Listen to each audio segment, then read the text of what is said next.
Good afternoon.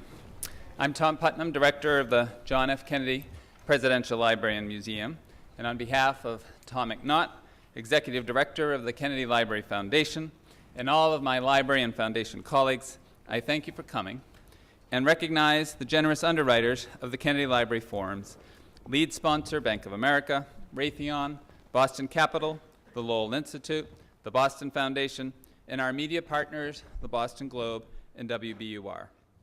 In our introduction to the first volume in what will be a 16-volume series of the collected letters of Ernest Hemingway, Sandy Spanier, the series' general editor, writes that on Hemingway's desk at his home, the Finca Vigía in Cuba, sits a rubber stamp that reads, "I never write letters, Ernest Hemingway." Perhaps he made it to ease the burden of correspondence, she suggests, or perhaps someone gave it to him as a joke. But if he ever actually used the stamp in place of writing a letter, the evidence has yet to be found, and we are all the beneficiaries. According to Patrick Hemingway, Ernest's sole surviving son, his father's correspondence has been the principal source of many biographers, none of whom to date have succeeded in presenting the man as vividly as Hemingway does himself in his letters. I should note that Patrick has been a great supporter of this project, using his characteristic straight talk. If you don't want the letters published, then burn them. That's the only way you're going to prevent their publication, he once remarked. And he should know, for that is exactly what two of Hemingway's wives, Hadley and Pauline, did. The latter under Patrick's direction after reading his mother's will. She said, "Burn them," he told the attorney, so burn them. Let's watch this short video to hear more from Patrick and Sandy Spanier about this wonderful new book.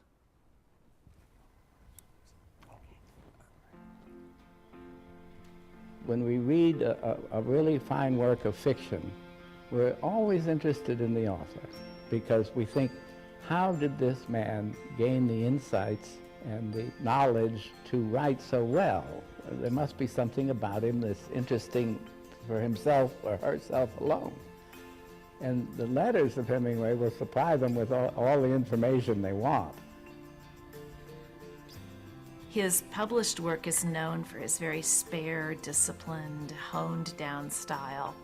His letters are very chatty, gossipy, full of vivid descriptions of wildlife, people's conversations, and so we get a different picture of Hemingway than what we get from either his published works or the public persona. My impression of him as a letter writer was someone who really interacted with the person he was corresponding with. And I'm just really delighted because he had that letter writing relationship with me, but he had it with thousands of people of every sort. And so you're going to get a picture of what it means to go through life, you know.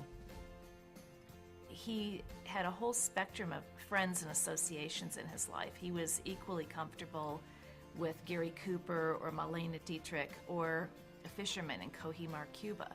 So I think that the letters really sort of give us this panoramic picture of all the sides of Hemingway.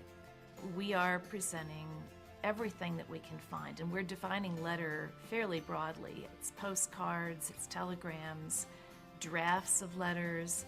Sometimes he would write a letter, he would vent his feelings in a letter, and then in the morning he would probably think better of it, and he didn't throw it away. That's what's interesting. He would fold it up neatly sometimes, put it in an envelope, and write unsent across the envelope.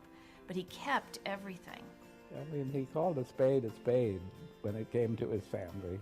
He was very, very harsh. But I think that's always the case when someone achieves, you know, a real eminence in things. Their family expects them to be the same person that they grew up with while they're just not, you know.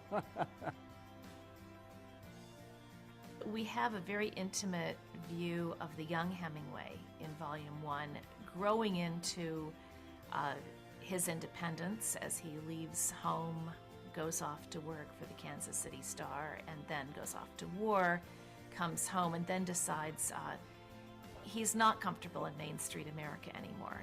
Oak Park is not going to hold Ernest Hemingway after he's been away. It's really turned out to be exactly the way I hoped. And of course, it's also interesting because it's probably the last great example of a letter writer, because letter writing is a lost art now. Nobody writes letters.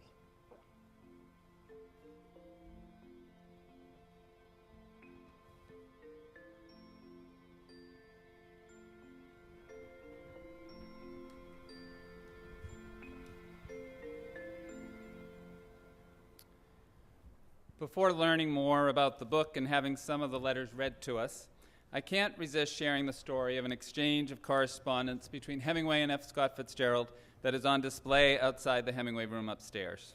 Hemingway had evidently sent Fitzgerald a manuscript copy of A Farewell to Arms, to which Fitzgerald writes a long, glowing letter concluding, "Why not in the book with that wonderful paragraph on page 241? It's the most eloquent in the book and could end it rather gently and well. A beautiful book it is." Hemingway's handwritten response follows, "Kiss my ass." A short, declarative sentence, if ever there was one. My colleagues in the Hemingway collection have put together a display table with some of the original letters and photographs of a young Hemingway for you to peruse. It's out in the hallway, where we will also hold the book signing after today's forum, so please take a look. We're most indebted to Sandra Spanier, who is most responsible for the publication of these letters. A professor at the Pennsylvania State University, Dr. Spanier is one of the country's foremost experts on Ernest Hemingway and serves on the board of the Hemingway Review. She spent the last 9 years searching for Hemingway's correspondence and assembling it into this exciting new collection. It's been a pleasure and privilege for me and our staff to work so closely with her on this project. I know that Dr. Spanier has also worked closely with our colleagues from the Finca Vigía Foundation, Frank and Jenny Phillips, Mary Jo Adams, and Tom Herwin, who are here with us today, along with Congressman Jim McGovern, who's done so much to solidify this country's relations with the Cuban government and Hemingway's home, the Finca Vigía. So, Congressman, we thank you for being here. I was reading Robert Dallek's biography of John F. Kennedy recently and stumbled upon this quote from Ward Just's novel, The Translator, which seemed Hemingway-esque.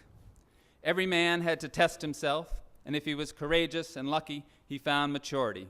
That was all the reward you could ask for or were entitled to, growing up." Mr. Just is a former newspaper journalist and war correspondent whose novels have been chosen as finalists for the Pulitzer and National Book Awards. Scott Simon is the Peabody Award-winning host of NPR's Weekend Edition Saturday. A member of the Hemingway Council, his initial love for Hemingway was perhaps imposed by his mother, who was born in the Chicago suburb of Oak Park. Though Chicago can claim numerous literary figures from Saul Bellow to Richard Wright, she would remind Scott as a young boy that none of them could hold a candle to Oak Park's most famous native son, Ernest Hemingway. We hope the fact that Scott brought his wife and oldest daughter here with him today is a demonstration that this parochial family tradition is being passed on. While collections of letters and biographies are important, no recent effort has brought the character of Ernest Hemingway to life to so many than Corey Stoll's portrayal of the Nobel-winning laureate in the recent Woody Allen time-travel comedy, Midnight in Paris. Mr. Stoll relates that when he arrived for his audition with Mr. Allen, he didn't know anything about the film or even the character he might play. So when Woody Allen handed him a 2-page monologue to read, and he realized he was potentially being cast as Ernest Hemingway, his first response was, "You gotta be kidding me." After securing the role, Mr. Allen asked him to keep his character and the premise of the movie a secret, so all his family and girlfriend, who are also here with us today, knew was that he was shooting in Paris and suddenly taking boxing lessons. As you know, we'll be having a free screening of the film after today's forum. It's a great honor to have Corey Stoll here with us today to share with us what it is like to be Ernest Hemingway in Paris and to read some of the letters from this new collection. So please join me now in welcoming Sandy Spanier, Ward Just, Corey Stoll, and Scott Simon to the Kennedy Library. This is the movie now. You're playing it for us. Is that the movie? Is that right? Thank you. I am going to begin my role as a moderate moderator, if I may. First, I just want to say what a pleasure it is to be with all three of these people who've have just done such extraordinary things and made such a wonderful contribution specifically, I think, to those of us who cherish Hemingway. I also want to say I have been impressed, and I was so glad to become associated with the work of the Hemingway Council. I have been so impressed over the past couple of years since I've been involved by what this library has meant to those of us who cherish Hemingway. You know, the whole story as to how Hem's letters and how the Hemingway collection came to rest here, I guess, has been told many times. And as I've run it through my mind, I think it winds up being utterly appropriate. For one thing, I've gotten to know some of the people and know that they are very trustworthy guardians of all that is important to Hemingway, cherish what he meant to American literature, really to American life. And also, you know, there winds up being something very fitting about it. I think you cannot begin to understand the America that we've become without knowing about John F. Kennedy and the Kennedy family and what they represented in American life. And I think we certainly have to say that, you know, Ernest Hemingway is the essential American author. This is said with all regard to Hawthorne, all regard for Hawthorne and James Baldwin and Philip Roth. Hemingway is the essential American author. I am reminded of Ward Just and I are both, although I'm still employed as a journalist, I also write novels. Ward, of course, is fully reformed. But Hem, of course, began in journalism. And I am reminded inevitably of the Sandberg phrase where he talked about Chicago being a bold young slugger set tall against the small, soft cities. And that's very much what Ernest Hemingway, I think, meant really in world literature. He symbolized those qualities of America as it was growing up, as it was bursting onto the world stage, and has become essential to understanding who we are. So I think his memory is very well served by all the work that is being done here, by all the fine people. And I'm going to begin, if we may, by reading a letter, in part because I don't want anyone comparing my reading to the ones from Corey Stoll that follow. But it's when Hemingway, I guess he was working for the Kansas City Star. He says, and by the way, those of us who've toiled in journalism, and I should not use the word toil as opposed to journalism because that's really flattering ourselves, but those of us who've ever earned a paycheck in journalism will relate to it. He says, I've had to work like sin and have concentrated about 3 years' work into one. Through good luck and some natural ability, I've been able to get onto the game pretty well. In fact, I've been having better assignments than a number of men from 3 to 8 years older than I am. And according to the way they're letting my stuff get by, I am making good. He goes on to say, speaking of journalism, this is what makes you mentally fagged. Having to write a half-column story with every name, address, and initial verified, and remembering to use good style, perfect style, in fact, and get all the facts in the correct order, make it have snap and wallop, and write it in 15 minutes, 5 sentences at a time, to catch an edition as it goes to press, to take a story over the phone and get everything exact, see it all in your mind's eye, rush over to a typewriter and write it a page at a time while 10 other typewriters are going and the boss is hollering, and at someone and a boy snatches the pages from your machine as fast as you write them. How long would a lot of people I know last at that before going wild? Good question, isn't it, Ward? What chased you out? Let me turn first to Sandy. How do you assemble Ernest Hemingway's letters? How do you find them? Where?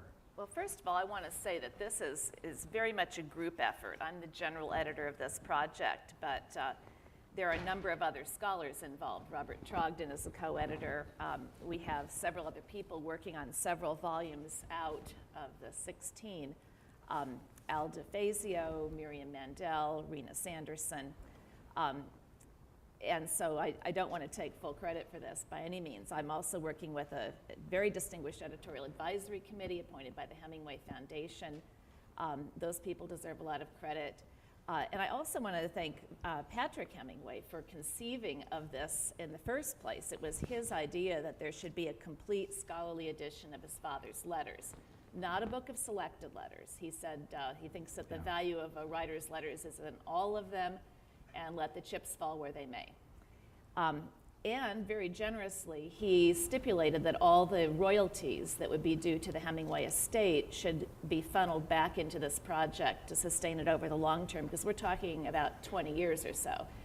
The Ernest Hemingway Foundation, which owns U.S. rights, which was established by his wife Mary, his fourth wife and widow Mary, has done the same thing, and no individuals are taking royalties, so everything is going to go back to sustain this over the long term. Finding the letters is a lot of detective work. We know the libraries that have big collections, and we're sitting in the one with the biggest. There are about 2,500 outgoing letters from Ernest Hemingway here at the Kennedy Library. We've found letters in 250 different places, more or less, about 65, 70 libraries around the country, around the world, and then individuals, collectors, dealers, family members, people who got a letter from Hemingway in college and put it in a safe deposit box. So letters are all over the place, and we're still finding letters. But we didn't want to go to press with Volume 1 until we had what we thought would be the bulk of the master archive. We know and we hope we'll still continue to get more letters. Yeah, and help us understand Hem's attitude towards letters, or what his letters said of him. Well, he didn't take letter writing seriously at all. Yeah. He wrote to F. Scott Fitzgerald once, "Don't you like to write letters? It's such a swell way to feel like you're doing something and keeping from working," something like that. So he really didn't take them seriously, and his letter writing style is very spontaneous, informal, unguarded, uncensored. The Kennedy Library has, he sort of bragged to George Plimpton in 1958 that he'd written the ending of Farewell to Arms 39 times before he was satisfied, and people might have thought he was exaggerating. Upstairs, there are 41 different variants of that ending. He was being modest, in fact. Yes, yeah. well, he was such a craftsman in his published work, and the letters are such a contrast to that, because he didn't bother to make corrections. He just dashed off thoughts as they occurred to him. And so we have the unguarded, spontaneous Hemingway here, that he was not writing for posterity. Yeah. Let's turn now to Corey Stoll. Always a great deal of mystery surrounds a Woody Allen film. Speaking of which, they're playing it on our monitor here, so I'm just going to turn it off. Because pretty soon... wait, I love that scene. I know. Pretty soon I'm going to be on there, and then... Michael Sheen is as the perfect overeducated American academic twit, right? That was that scene there. Did I say the wrong thing in Boston? Woody Allen told you that, well, I don't want to get ahead of myself in the story. What did Woody Allen tell you about what he wanted from you as Hemingway? I'm not going to do a Woody Allen impression right now. So, but he basically just said, like it's written, like it sounds. And of course, it had been years since I had read a Hemingway book. I'd gone through a big phase in high school, and occasionally gone back over summers and read stuff. And I said, okay, that's right, just really short declarative sentences. And he was like, not really. Yeah, you'll see. And then I just sort of followed what Woody had written. He did such a brilliant job, both mimicking and embodying. I think embodying is actually more correct. His style. Yeah. So it was the Hemingway of the page and of our minds, as opposed to. Yeah, and he actually made a point. He said, don't read biographies, don't listen to recordings of the man himself, because that's not what this is about. Yeah. And how intimidating is that, to play such a mythical figure? Not a mythical figure, it occurs to me, for Woody Allen. It's Woody Allen. When other kids had pictures of pinups on their walls, I had Woody Allen and Scorsese on my wall. So I was a big film nerd when I was a kid, and I was thrilled just to be having the meeting, and I thought it was going to be probably a 2-scene part. I didn't know what the part was, and then I don't know what happened. So I should have totally blown that audition. I should have gotten way too nervous, but for some reason I didn't, and I guess the spirit of Hemingway filled me with unnatural confidence. And it was actually really helpful throughout the filming, because there would be times where, you know, Woody Allen doesn't take very many takes. So it can be very scary. He's famous for that. Yeah. No, you know, you get enough rehearsal so the cameras know where to go and they know how to light it, but you know, they don't give the actor. He doesn't give the actors any rehearsal. So you've got 1 or 2 takes, and it's a movie that's going to live on. You know, it's a Woody Allen movie, so it's going to be part of film history, and that, you know, that's scary. And so I said, okay, well, how would Hemingway handle the situation? He would not be intimidated. He would lean into the challenge, and so that was. Luckily, I was playing somebody who was supernaturally confident. Yeah. Well, that leads us into, if I could get you to read one of the first letters. Oh yeah. And that's a letter I believe Hem writes to his family back in Oak Park, where he talks about his feelings about, there he is in the middle of World War I. Oh, I thought this was one of the very early ones about. Oh, did you want to read that one? No. The long pants one? No. Okay, we'll get to that one later. Yeah. I think it's 147. Yeah. I would like to come home and see you all, of course, but I can't until after the war is finished. And that isn't going to be such an awfully long length of time. There's nothing for you to worry about, because it's been fairly conclusively proved that I can't be bumped off. And wounds don't matter. I wouldn't mind being wounded again so much, because I know just what it is like. And you can only suffer so much, you know.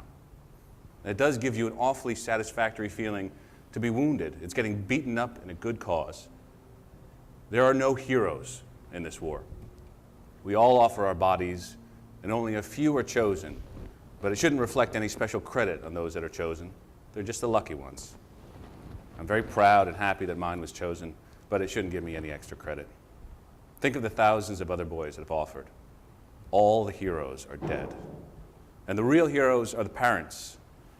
Dying is a very simple thing. I've looked at death, and really I know. If I should have died, it would have been very easy for me, quite the easiest thing I ever did. But the people at home do not realize that. They suffer 1,000 times more. When a mother brings a son into the world, she must know that someday the son will die. And the mother of a son that has died for his country should be the proudest woman in the world and the happiest.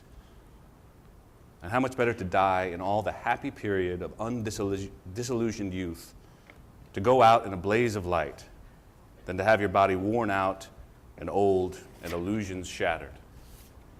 So, dear old family, don't ever worry about me. It isn't bad to be wounded. I know, because I've experienced it. And if I die, I'm lucky. Does all that sound like the crazy wild kid you sent out to learn about the world a year ago? It is a great old world, though, and I've always had a good time. And the odds are all in favor of coming back to the old place. But I thought I'd tell you how I felt about it. Now I'll write you a nice, cheerful, bunky letter in about a week, so don't get low over this one. I love you all, Ernie. Could I just add something to that? Yeah. He wrote that when he was 20 years old. Yeah. That's not the work of a 35-year-old or a 40-year-old. He's 20 years old when he wrote that. I think that's extraordinary. Sorry. Yeah, no, that was what really called out to me. I could see, you know, a mature writer writing that, but this is after his first experience with death. Yeah. And it is almost the same attitude that he has throughout his career towards death. You can see how early it started. Yeah. Oh, well, Ward, let me turn to you. As much as a, forgive the expression, veteran war correspondent as a novelist, I still in that letter, and a number of others, would detect some, for lack of a better phrase, youthful bravado. Oh, yeah. Someone who's trying to talk himself into that kind of bravery, that kind of belief, which totally understandable. And I think trying to come to grips with what bravery means, what that word really means, and when you're looking at it, what death means too. It's really an extraordinary passage, it seems to me, written by one so young. Yeah. What, as a novelist, let me put yourself in Hem's skin for just a moment. in addition to what he might be trying to work out in terms of personal testing and heroism, do you think we can detect in that letter somebody who is a novelist in creation? Yeah. He's taking everything that he learned during that, that experience where he was wounded badly in the knee and in the foot, a couple of bullets in the foot. And he's packing all that away. I mean, that's material the way F. Scott Fitzgerald's debutante parties were material. And you just that's bankable. He drew on that experience, I think, his entire life. Yeah. Sandy, do the historical record benefit from the fact that because he was wounded, he got a chance to write? Well, he later would say that war was a great experience for a writer to have had. What I think is interesting about that particular letter is such a contrast to the letters he was writing just a few months earlier. He couldn't wait to get off to the war. His eyesight wasn't good enough to go into the military, so he volunteered for the American Red Cross service in Italy. And he's talking his year out of high school when he's working for the Kansas City Star instead of going to college as his parents would have preferred. I've got to get over there. I won't be able to look at myself if I'm not in this war. It's a very gung-ho attitude. And when he gets to Italy, he's sending postcards home saying, I'm going to the front tomorrow. Oh boy, I'm glad I'm in it. Yeah. And 3 to 4 weeks later, he's seriously wounded. And you're right, this is material then that percolates and turns up in his great novel, A Farewell to Arms in 1929, with a very different attitude toward war than that gung-ho, let's get over there kind of attitude he had when he was an 18-year-old kid. Yeah. Yeah, it's the Farewell to Arms. It's got that gorgeous line that I'm going to misquote because I don't remember anything well anymore. Something like the world kills the very good, the very gentle, and the very brave. It kills them indiscriminately. Yeah. The world will kill you too, but there will be no special hurry. That's the mark of the Hemingway 5, 6, 7 years after this, where all of this has been sitting around, bubbling around in his head for a while. It's a gorgeous passage. And there's also a passage in there about the completely debunking the idea that he says something about the words like glory and sacrifice and the expression in vain are obscene next to the concrete names of villages and roads and dates. And so he's come to see those abstractions and those patriotic expressions as very destructive and meaningless compared to the very concrete experiences. So this is where we see him too, war experience having such a profound influence on his fiction. Corey, among some other qualities that people in the arts, actors and novelists might have in common is putting skins on and taking them off, trying to put yourself in somebody else's frame of mind. Because you have read more than just, remarkably, you haven't just read the letters that you will read from here, you've actually read the letters. Do you see any of that going on with Hemingway, kind of trying personalities on? Sure, and different voices. Yeah. There's sometimes where it almost seems lush, the prose. There's times where or there's a playfulness that does make it into his prose eventually, but the sort of, the bone dry, completely edited prose that is sort of that he's known for. I feel like, at least in this volume, you're only starting to see it. I think that was what I was amazed by, the sort of the playfulness and these nicknames that he's giving everybody and to himself, and I don't know if it was just his hurry, but this very creative spelling. Playful with spelling too. Yeah, that's the thing. Sandy just saw to it in this first volume. You've got a whole list of the names he calls himself, the nicknames for himself throughout these letters, Stein, Hem, and there must be 25. Yeah, he's got Old Brute, which gets sometimes OB, and then Antique Brutality for Old Brute. He just spins off and off and off on these things. And then sometimes his high school nickname for himself with a couple of buddies, he was Hemingstein. And so sometimes he'll sign a letter with just a sketch of a beer stein, and that's Stein. So yeah, there's just this very early love of language and playfulness.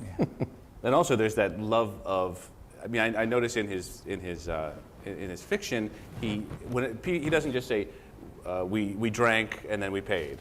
He said we had a bottle of Capri, and then we had 2 glasses of beer, and I didn't finish mine, and then we paid 7 francs for that. And then he has that in those letters. There's sort of these lists of what came in and what went out. Yeah. Do you know, just in the very first letter in this volume, Hemingway's 6 years old, and it's a letter to his mom. Dear Mom, we ate 3 ducks today, new paragraph. And then we saw 2 squirrels, period. Love, Ernie, or whatever. I mean, something like that. But the specificity, this goes throughout these letters. I mean, as Corey correctly points out, it's never the drinks. It's 5 drinks, or it's 10, 20. And part of that is bravado. Part of that is sort of show. But I mean, I've had the experience because I had a brief period between when I was cast and when I started, when I shot it, where every day I was reading for an hour or 2 or more. I was really sort of marinating in his work. And when you read that sort of those lists of drinks and food, it really starts to intoxicate you. I mean, I think there is a purpose to it more than just sort of. Did you put on weight while you were? Well, I was taking boxing classes, so it's even though. Yeah. Ward, you noticed a letter that I'd like to get you to read from, if you could. It's I made a note of everything but the date. Page 345. I know that. This is a letter he wrote to Gertrude Stein and Alice Toklas in 1922. This would make Hemingway, 23 years old.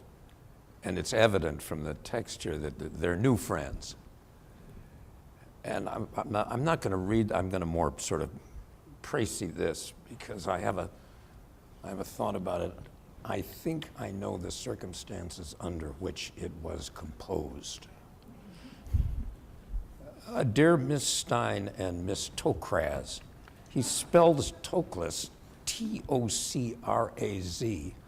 This is unaccountable. I mean, they're not in a relationship where he would nickname her as he did everybody else. Nobody, who would have the bravado to nickname Alice Toklas? Anyway, he writes, we've been here for about a week playing the races with tremendous success.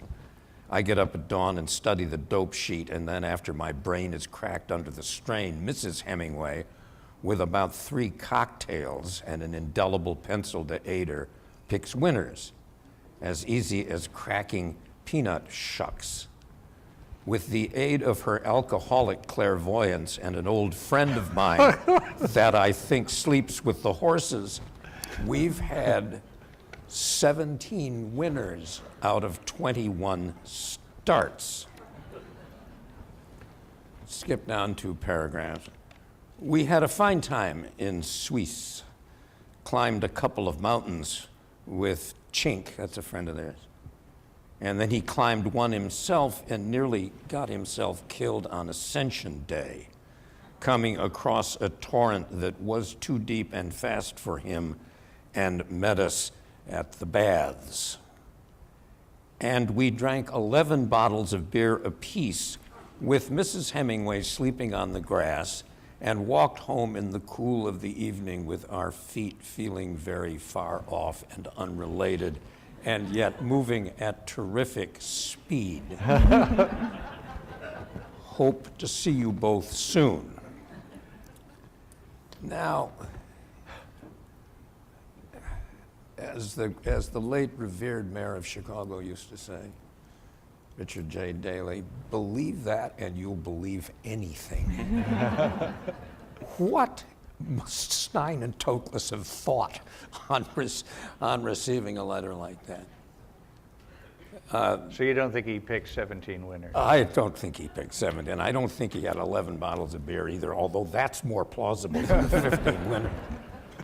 One of the paragraphs that I omitted, he had Hadley drunk and weaving here and there. I think I know when that letter was written. I think it was written late in the afternoon. And I think during the morning, Hemingway was writing, not his journalism, but his fiction. And my understanding of the way he wrote and the way the material appears in the page, I think he got himself into a half trance. If you're lucky, it happens to you too, you know. He gets himself into a half trance, and he's writing about up in Michigan, or he's writing about any one of those early stories, and he's sitting there trying to put something down on one blank piece of paper after another.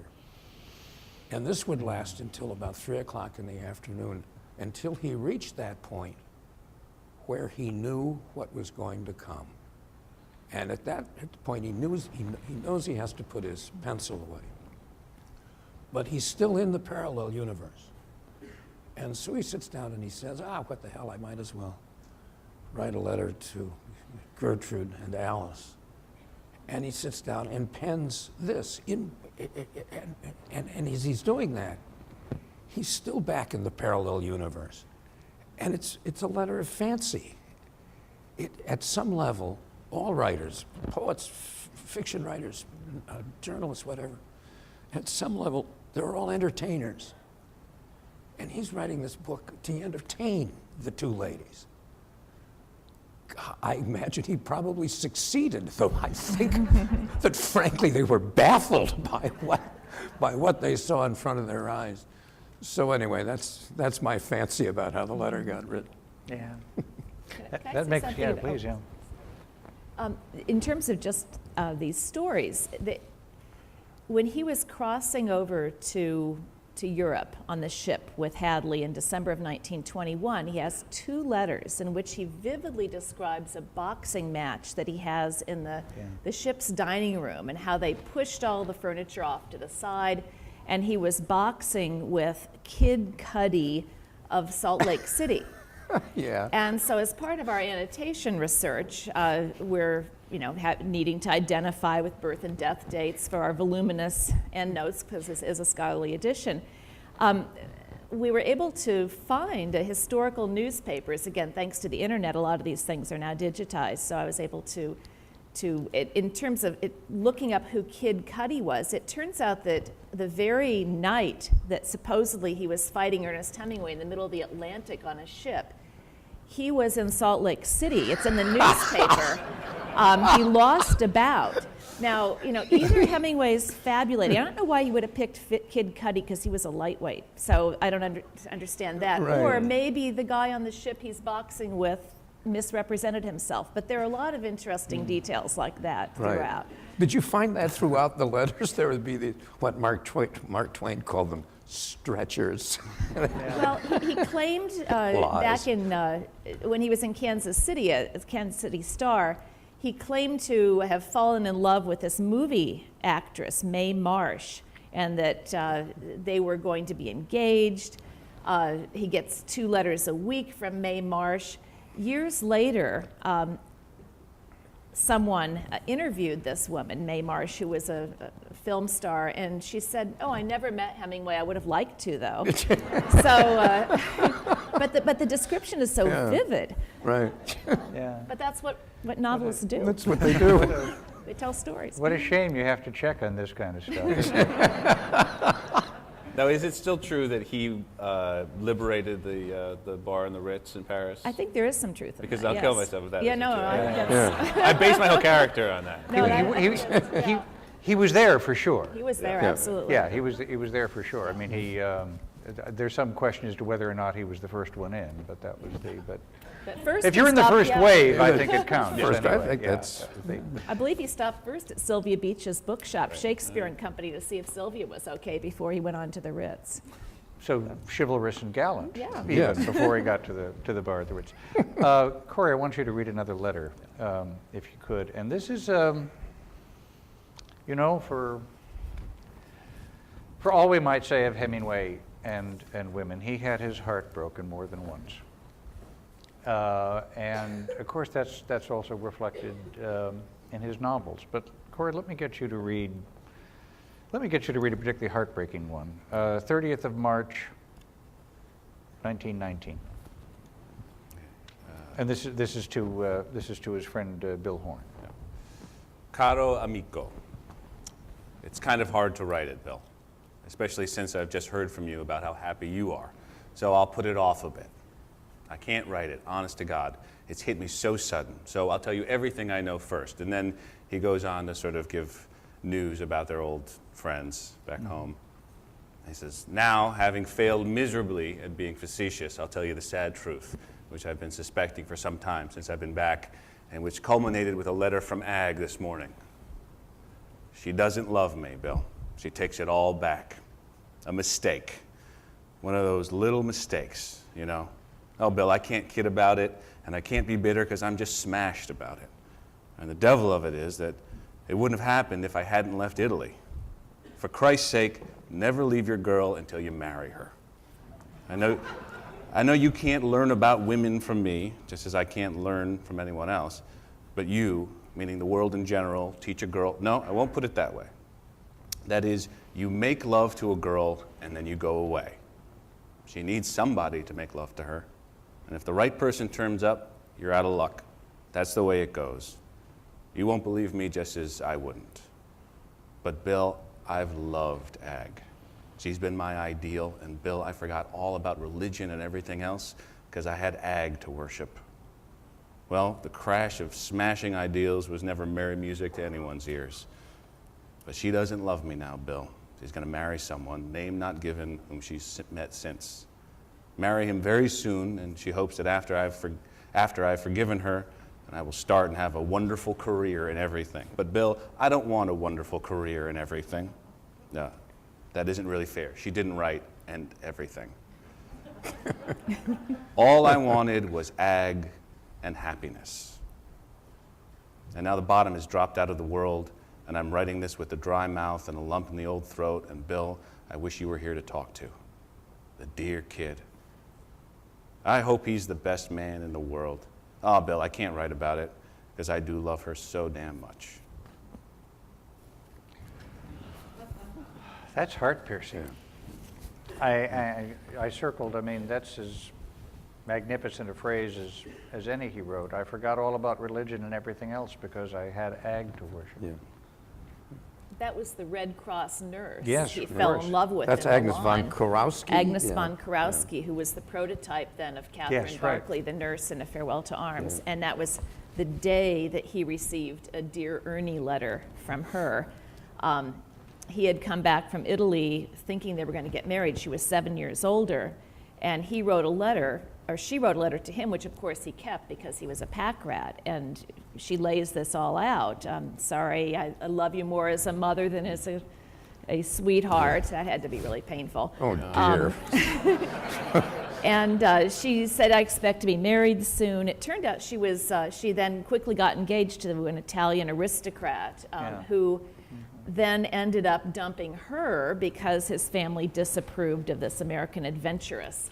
So that in itself, just from the background of A Farewell to Arms, is pretty interesting, that he had his heart deeply broken by this woman who would then serve as the prototype for Catherine Barclay. Well, let me ask all three of you to put yourself in Hem's skin for a moment based on your own individual experience. But that letter is heart-piercing. It radiates sincerity and conviction. When he was writing it, was he also, in a sense, writing an early draft of A Farewell to Arms? Did he know that heartbreak was something he would use? Yeah. And there are some writerly touches in there. Well, I mean, he's a writer. In a way, what else would you expect? But I'd be interested in knowing if that was a first draft letter or a second draft letter. What do you suppose? Dr. Spanier? What do you think? I don't think he studied over letters very much. I mean, the ones that we have carbons for are business letters. Right. Or letters to a lawyer or something. But I think most of the time he just dashed off a letter and it was his feelings and the heat of that moment. Right. So that's where we get this spontaneity. I don't think he had any sense of writing for posterity. And I mean, I'm not a novelist or have insight into the fictional process, but I don't know. I just have a feeling that this was spontaneous, off the cuff, his heartbreak, confiding to one of his pals. Yeah. Now, a month later, he's telling his other friends, oh, he's cauterized her memory. She means nothing to him anymore. Right. Well, yeah, so 10 years later, he writes a novel, or she's the main character. Right.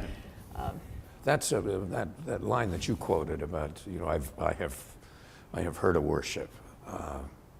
That's a wonderful line to just come. But that's, I mean, if you're writing at a moment of high emotion, whether you're writing a letter or you're putting something down on the page, I mean, that'll fly out. I mean, you don't know where the hell that comes from. But all of a sudden, there it is, and you pretty much know that when you've done that, you've struck the right note. Whether the sentence before it is right and the sentence after it is right, that's another thing. But that one sentence, you know that you've gotten that down perfectly. Yeah. So should you get the sense, when there are certain letters that you read in this collection, that he was warming up, that he was beginning to get hold of his talents, that he was beginning to hone them? Yeah. The evidence that the last letter, or not the last letter, but one of the letters in the last half a dozen pages has to do with Hadley arriving in Milan, having famously lost the manuscripts and the carbons of the 12 stories that he'd been working on in Paris. It's interesting that isn't mentioned here in any way that I've seen yet, but it also means that go back another 50 pages. And he's been writing fiction all this time, been writing short stories, doesn't mention a word. In the letters that survive, I mean, maybe there's letters all over the place that have been thrown away and so forth, but there's no mention of the actual physical business of writing, where he's doing it. I mean, we know from A Movable Feast that a lot of it was done in cafes and others in that house in Cardinal Lemoyne. Yeah.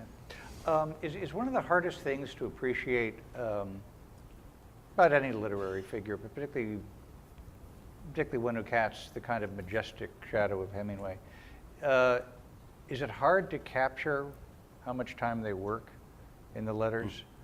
Because you just don't write a letter and say, I worked for 8 hours. Oh, I mean, how do you describe that? His letter writing? No, well, how do you know his writing, his working? He talks a lot about writing and how much time he spends writing, and usually it's in the context of an apology for his letter. Yeah. He says, I mean, mostly in movies, for example, when they show writers, the way to do that is they and I don't know what they do now in the age of word processing, but they inevitably show a writer ripping a sheet of paper out of a typewriter, crumpling it up and throwing it away. Throwing it away. Oh, I'm just not getting it. And then they go, wait a minute, it came to me. And they start pacing the room and reciting something that sounds really good. Yeah. But that's not how it happens when you're a real writer. No. Except for the throwing away part. Yeah, throwing the laptop into the trash at this particular point. Can we learn much in these letters about the disciplined writer that he became? What we see in this first volume is the frustration he has because the journalism, he's making a living as a foreign correspondent for the Toronto Star at this point. And he's frustrated by how much time that's taking. And he talks just a little bit about quitting the sheet, meaning the Toronto Star, to try to then devote his time to his writing. And it is interesting how he really doesn't talk about that suitcase theft at the Gare de Lyon, which happened in December of 1922, which is sort of a defining moment in his later reminiscences about his writing life. Now, one of the early letters of 1923 is to Ezra Pound and talking about the loss of what he calls his juvenilia. But I think after he lost all that early stuff, that's when he really found his voice and started fresh, because his early fiction is a little derivative of Sherwood Anderson, Ring Lardner. Yes. So that seemed to be kind of a break, but it is interesting. He doesn't really talk about it much here in those last letters. Or even not so much how these stories are being composed, but that there are any stories. At least the letters that I he doesn't even mention that he's working on fiction. I mean, it's when I was an adolescent, and I read the Paris Review interview with Ernest Hemingway, which I've subsequently learned over the years was written. Wasn't an interview at all. He and Plimpton, I guess, sent manuscript back and forth. I believe he said then that he would be, every morning he would climb up to his writing area and he would sharpen, was it 50 pencils? And I thought, well, I want to be a writer. And I remember distinctly going out to Walgreens and getting packages of pencils. And I think I, sharpened about a dozen of them, and I said, this is utterly ridiculous. By the time I sharpen 50, I'm going to be exhausted. Maybe I just ought to try a little writing. Pardon me, what? You'll be 50 years old. I'll be 50 years old by the time.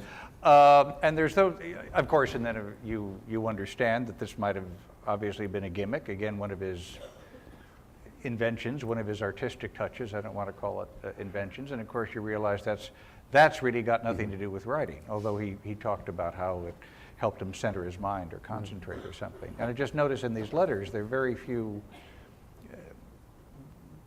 there's the drinking, there's the friendship, there's the experience, but not the writing, which after all was his central experience after a while. The one really interesting thing that he says about writing was a wonderful thing that you quoted about journalism. Yeah. I mean, that was really extremely droll well, you can see how and anybody very would true. get out of that as soon as they could under the circumstances. We have some questions here that that you folks have submitted, and let me go through them. Sandy, I guess this would be for you. Was he closer to his mother or father, and were they supportive of his writing career?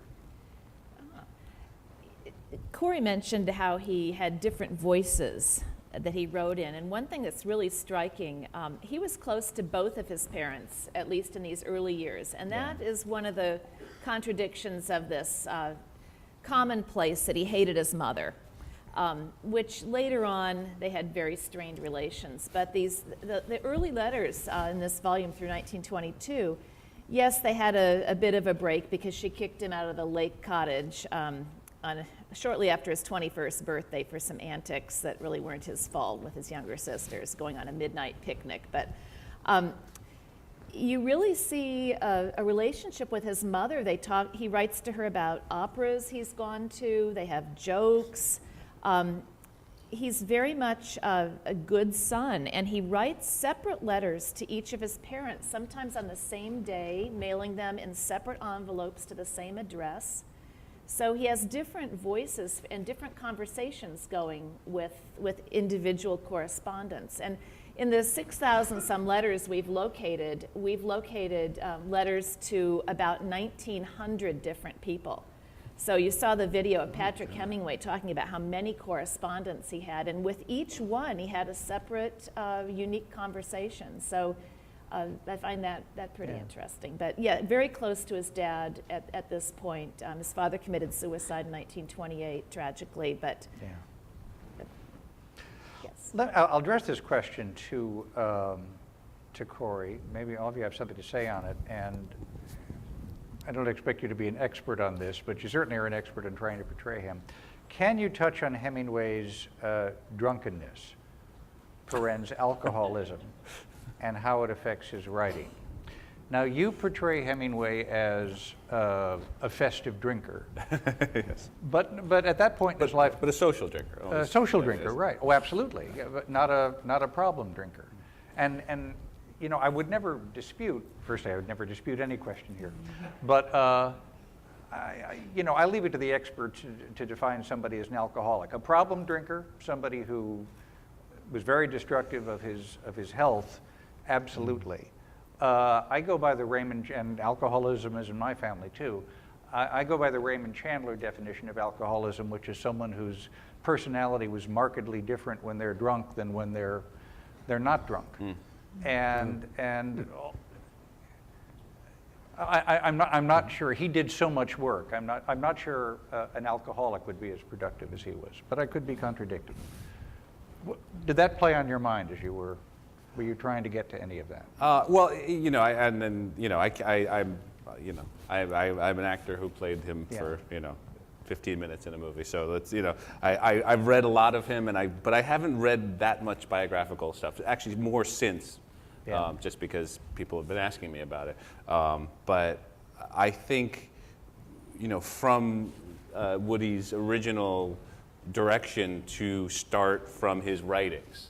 And from, you know, that was what I was portraying. And in his writings, it is a constant litany of drinks, and it is, you know, they're characters. And it's not just the character of alcohol. It's a character of this icy bottle of Capri, you know, or this foaming stein of beer. And I think I think that, you know, so. If this role is meant to sort of be the audience's or Owen Wilson's character's vision of him that he has from his writing, alcohol has to be front and center, as does violence and, you know, talking about writing. And charm. Because that's what that's what's in the writing. I think it's your novel, Jack Gant's Ward. I read that when I was covering the first Gulf War. Oh. They had it in one of the piles of giveaway paperbacks. No, wait, that sounds ingracious. It's okay. I bought it for $50 in a Saudi bookstore, exactly. And I was lucky to get it. First edition paperback. The American people donated literature to our soldiers serving overseas, and they said, "Oh, please, take anything you like." And I hadn't read it. It's a Chicago. It's an Illinois story. Yeah. And I remember your lingering descriptions in there of martinis.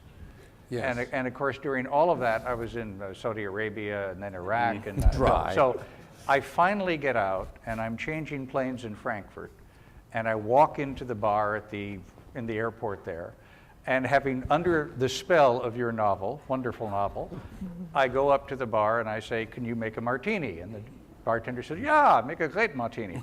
I get the martini, and it's everything as you described, the droplets of dew on the outside. And I take one sip, and I remember, wait a minute, I hate martinis. See.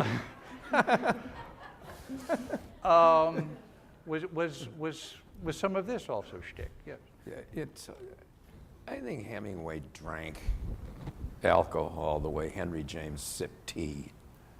I think it was just part of his life. It had been part of his life from early on.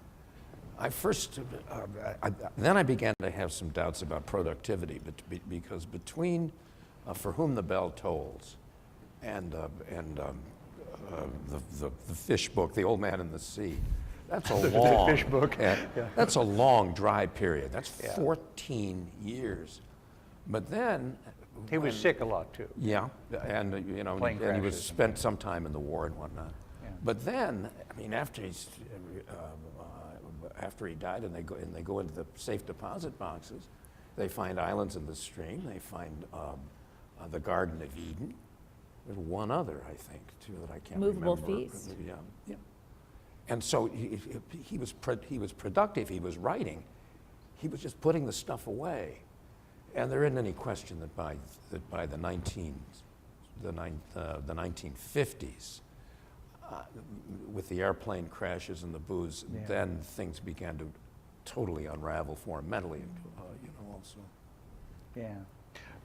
When I was here a few weeks ago with Paul Hendrickson, who's written this fine book, Yeah. Hemingway's Boat, Nice.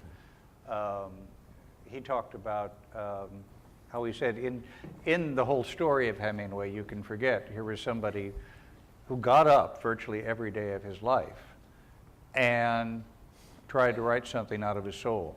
Yeah. He was very disciplined. He would go Yes. into training when he was writing a book. He didn't drink while he was writing. He would do that first thing in the morning, and afternoons might be when he would unwind. But he took that very seriously always. Good question here. In an era of email and text messages, what would you guess Hemingway would have felt about these vehicles, and would he have partook in such methods? He totally would have been on Twitter. It's the perfect medium for him. He gets You're right, 140 characters, right? Yeah, it's all, he was all about paring it down to the absolute essential. It's the modern haiku. I mean, I think he would have loved it. And the, the publicity. It's funny, but I really think it's true. I think he would have really gotten into it. I don't know. I am surely the only person in this room who doesn't own a computer and still I write my books on typewriters. And a 50-year-old typewriter at that, Smith Corona. Give him a plug. And I don't know, I can't see Ernest Hemingway, tweeting or twittering. I think Corey, actually, I think you're right, to tell you the truth. I having a hard time out, grasping It's free publicity. Yeah. The pencil thing didn't work out so well for me. But a few years ago for my birthday, my wife gave me a portable typewriter that is titled the Hemingway, because it supposedly is like the one on which he wrote. Still hasn't worked out quite that. Still haven't written a movable feast, have I? But I keep trying. He did use a typewriter. From the time he was a journalist, he would compose at the typewriter. The letters are about half and half, handwritten and typewritten. There was a period starting in the late 40s, where he would dictate letters into a wire recorder. And we actually have transcriptions that were shared by the widower, Walter Haug, who figures in Paul Hendrickson's book. Walter Haug shared the transcriptions that his wife, Juanita Jensen, had made. And there were a few recordings of Hemingway. He seemed uncomfortable with newfangled technology of recording his voice, being on film. I don't know, I kind of think he was more of a pen or typewriter and paper person. Yeah. I think, Corey, we made you listen to a recording of Hemingway's voice, didn't we? We did, reading his Nobel Prize speech. And you have you sound much more like Ernest Hemingway than Hemingway. I agree. I'd heard that, and I was like, no, I'm not going to try to do that. It doesn't help anybody. Yeah. Exactly. But I mean, in terms of the Twitter thing, like the used baby shoes or old baby shoes never used. That Yes. that short story, the shortest story ever. Yes. It'd be a But perfect that hasn't tweet. been no scholars have been able to really pin that down on Hemingway. Oh, really? Yeah, I mean, it's one of those things that circulates from time to time. And please, I hope if somebody finds it, let us know. But nobody, to my knowledge, has been able to really pin Confirm that that. down to confirm it. Yeah. Corey, when there was a letter that Hem wrote to Hadley that had caught your eye that I'd like to get you to read if we could. His wife, Hadley. In the first paragraph here, you can make me jealous, and you can hurt me most awfully, because my loving you is a chink in the armor of telling the world to go to hell, and you can thrust a sword into it at any time. And a little bit later on, dear, underlined twice, hash, you can surely hurt me a lot when you want to. About the platform and the train, Lord, I thought I was loving you. If I wasn't, I never could and never would love anyone. I guess I was thinking too much about how I didn't want you to go. Don't you believe I love you? Don't know how I can make you believe. I didn't want to kiss you goodbye. That was the trouble. I wanted to kiss you goodnight, and there's a lot of difference. Couldn't bear the thought of you going away, and you were so very dear and necessary and all-pervading. Suppose when you tell me how nice Dick is, and so on, I ought to counter how enjoyable it is to dance with Madeline, and how nice she looks topside of a horse, and so on. But when I think of anyone in comparison with you, you are so much dearer, and I love you so much. What odds kidding along about them? Of course I love you. I love you all the time. When I wake up in the morning and have to climb out of bed and splash around and shave, I look at your picture and think about you. And that's a pretty deadly part of the day, as you know, and a good test of loving anyone. And in the evening, it's too much to stand. Sure, go on. Go to the party with Dick. But maybe once pretend I'm there. Not bad. That's one of the very, very few surviving courtship letters. That was December of 1920. Soon after they'd met in October in Chicago. She's living in St. Louis. He's living in Chicago. And I wish there were more, but. Yeah. Tell us where you are with the letters now. This volume has come out, and there are quite a few to come, I gather. Yes, and we're working away at them. We have amassed our master archive. Volume 2 will be submitted, which is we started out with 12 volumes, but now we're up to 16 because we kept finding more letters. And the first volume was going to be through 1925 until we got so many new letters that we discovered it was going to be 1,100 book pages, and that would be like a brick, so we decided to split it. Volume 2 is slated for publication in 2013, and after that we're going to try to maintain a schedule of 12 to 18 month intervals between volumes. Yeah. And Corey, let me turn to you, because there are a couple of other movies in the works with Hemingway, with lesser actors. What's his name? The Welsh guy? Hannibal Lecter. I know his name. I know. I was pretending to forget Anthony Hopkins' name for a moment.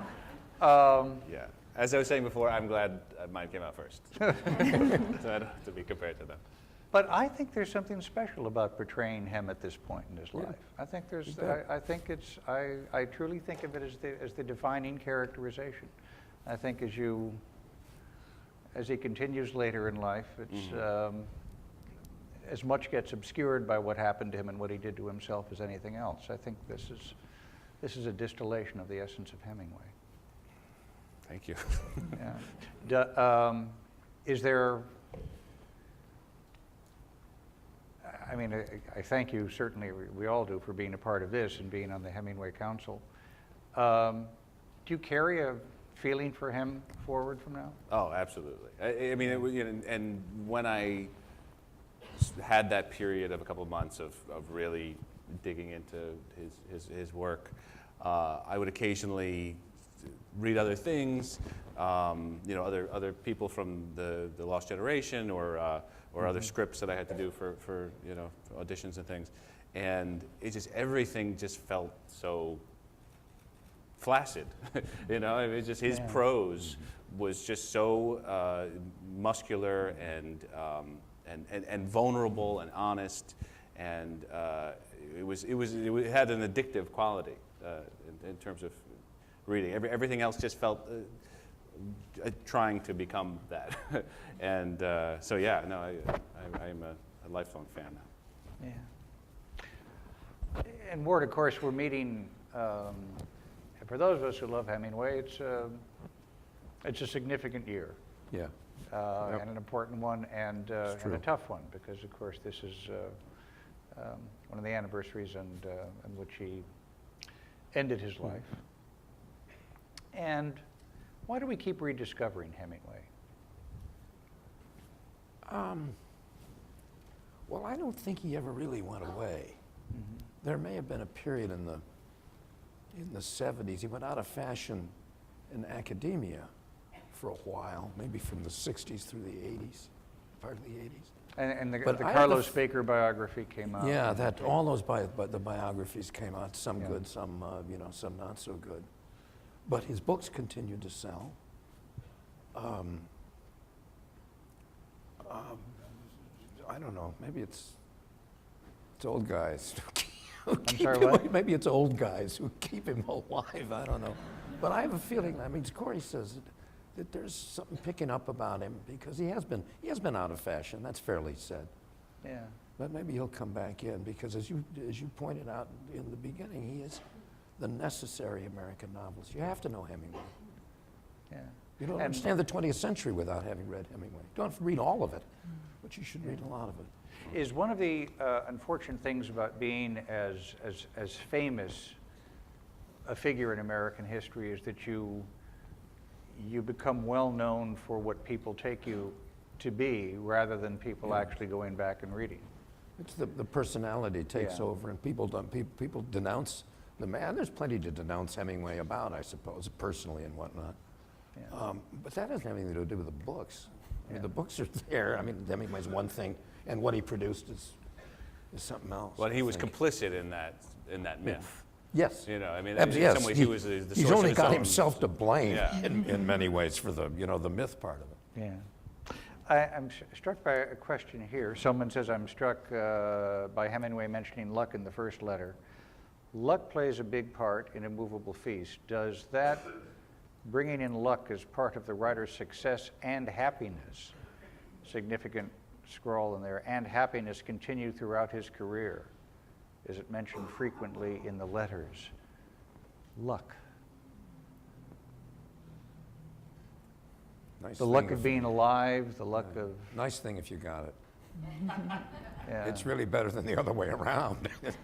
Yeah. He wasn't very romantic about artistic inspiration. He would say that writing is hard work and you just have to plug through it.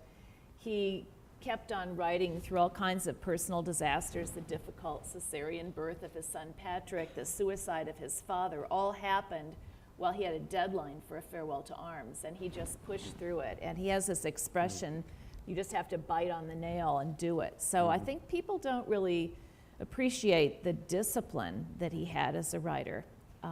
And I think also since the publication of A Garden of Eden in 1986, which is a whole different side of Hemingway and opened up all kinds of gender and sexuality issues that were totally new and strange, although they really weren't because he published stories back in the 20s that were about homosexuality, for example. That's opened up whole new fields of Hemingway scholarship. And I recently checked the MLA bibliography, the Modern Language Association's bibliography, in the last 4 years has had, this is a scholarly yardstick, 280 new items in the last 4 years of scholarship on Hemingway. And if you go to the Library of Congress WorldCat, their online catalog, between 2009 and 2011, there were 118 books in 8 languages My God. published about Hemingway, including 18, I think, Hemingway-inspired novels. So he is alive and well. Yeah, for sure. And I believe a line of sheets, which is true fame. I want to end, if I could, with, because it's seasonal, a letter Hem wrote to Ursula Hemingway, December 1919. It's talking about holiday presents. I have to, that slang for dollars, of course. I'm sending you 6 rocks to get something for each of the kids and Dad and Mother. It won't buy anything decent, of course, but I'm low on kale. Actually, nowadays people eat kale. He meant money in those days. Low on kale and get them each some kind of trinket. Will you do this for me, old thing? The reason I'm getting Marge and Pudge something that costs more than what I get for you is all just because I'm under obligations to them, and you know how it is. You know I love you anyway, and I'm one Christmas ahead of the family anyway. Tell the famille that they can't see this letter because it's about Christmas presents. I expect to be home for the 4th of January. Don't break your neck and have a good time, but you'll have that anyway, won't you, neck or no neck? I have a good job and a chance to keep on writing. I'll explain it in a letter to Dad. I'm going to write him tonight. I hate to leave here as I've had a bloody good time and I've written some priceless yarns.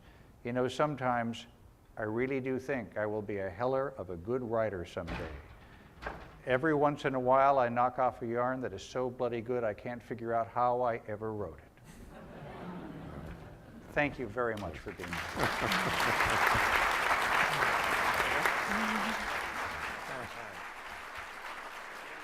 Yeah.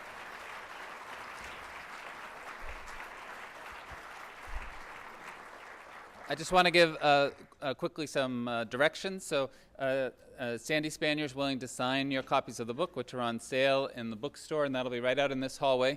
And we'll start the film in about 15 minutes, which will give people a chance to get a cup of coffee if they'd like. It'll be right back here.